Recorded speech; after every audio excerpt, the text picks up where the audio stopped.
Gaganap bilang isang doctor to the body o si Alden Richards sa isa sa upcoming episodes ng Wish Ko Lang. Ito din ang reunion project nila ni Direk Adolf Alex na nakasama niya sa isang internationally acclaimed short film. Makichika kay Nelson Canlas. Gaano man kabisi si Alden Richards, hindi siya nawalan ng panahon para mag-taping sa Kapuso hit show ng Wish Ko Lang. Sa isa sa mga upcoming episode nito, si Alden ang gaganap sa pagsasadula ng life story ni Dr. Dalvin Casilang, isang doctor to the barrios na naglaan ng kanyang buhay para tulungan ang mga kapuspalad.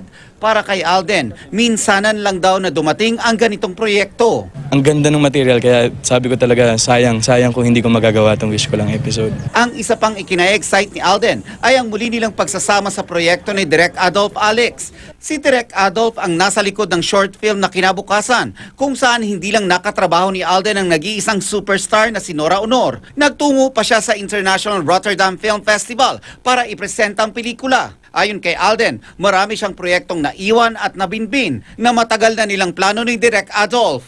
Bago nag-start yung Aldab, ang dami namin kasing plano ni Direk Adolf to do a lot of indie films. Kaya lang syempre medyo na-hold muna siya because of yung mga kailangan ID to prioritize things.